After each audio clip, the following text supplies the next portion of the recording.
This video is going to go over the strengths of acids and bases.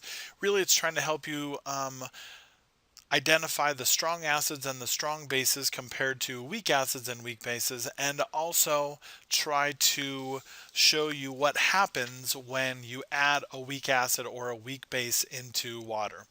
Now, it says strong acids completely dissociate when put into water. What they really mean by dissociate essentially is that they are going to break into ions, right? So you have a list of strong acids here that are 7 that you're going to need to identify during the test. So if you see any of these, and if it's during a reaction, which you're going to see later in the chapter, there's nothing you have to do different. But to understand what this dissociation, what it means to dissociate, is let's say you have a container and you are going to pour in some hydrochloric acid, right?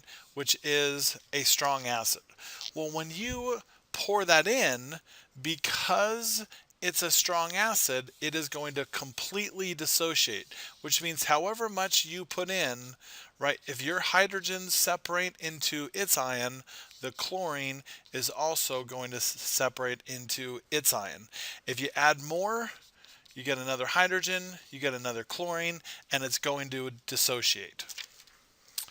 Okay, so now let's look at, if I can scroll down here. Now let's take a look at a weak acid. Well, I need to erase, apparently. Sorry about that. Okay, so weak acids, it says they only partially dissociate when put into water.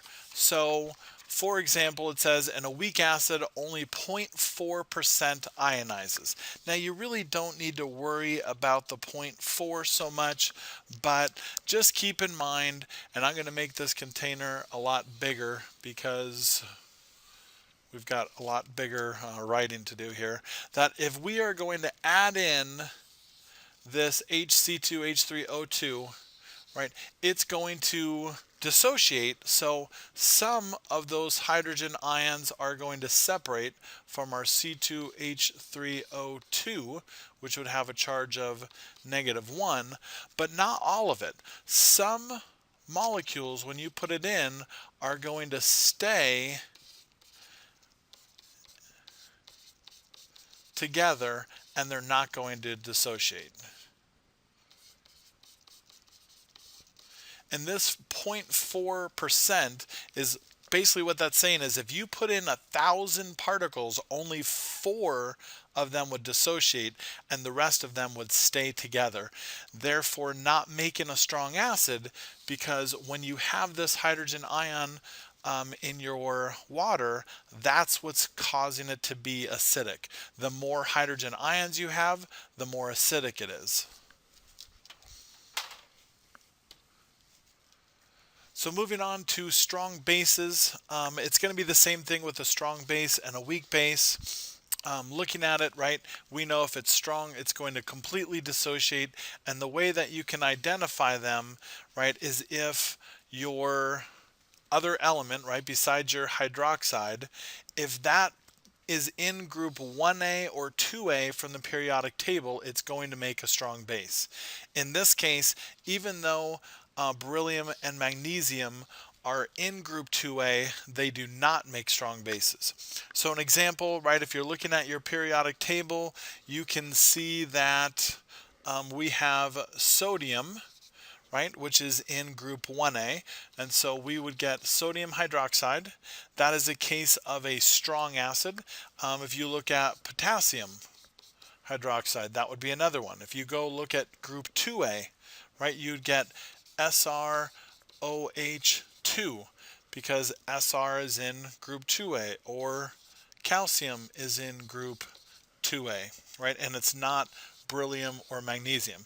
If you added any of these substances, right, into water, let's say you're taking this one, right, it's going to completely dissociate. So however much you get of 1, you get, in this case, 2 hydroxides, right? Because if you're looking in the formula, there's 2 hydroxides for every 1. So if you get another Sr plus 2, you're going to get another 2 hydroxide ions. And it totally dissociates. Looking at a weak base, right, it says it only partially dissociates in water, and it lists some down here for you, but basically if it's not made of anything from group 1A or 2A, you know that it's going to, and it's a base, it's going to be a weak base. So let's take our copper hydroxide, right? If we, again, add that into a container of water, it's only going to partially dissociate, right? So you might get some of them that are dissociating, but not all of them. And we have no idea how many, right? What percentage, because they didn't tell us. That's it. It's that easy. So when you see the beginning of your worksheet, you need to show how strong acids, strong bases totally dissociate, weak acids and weak bases don't, only partially dissociate or don't dissociate all the way. And then you will start working on pH in that same assignment.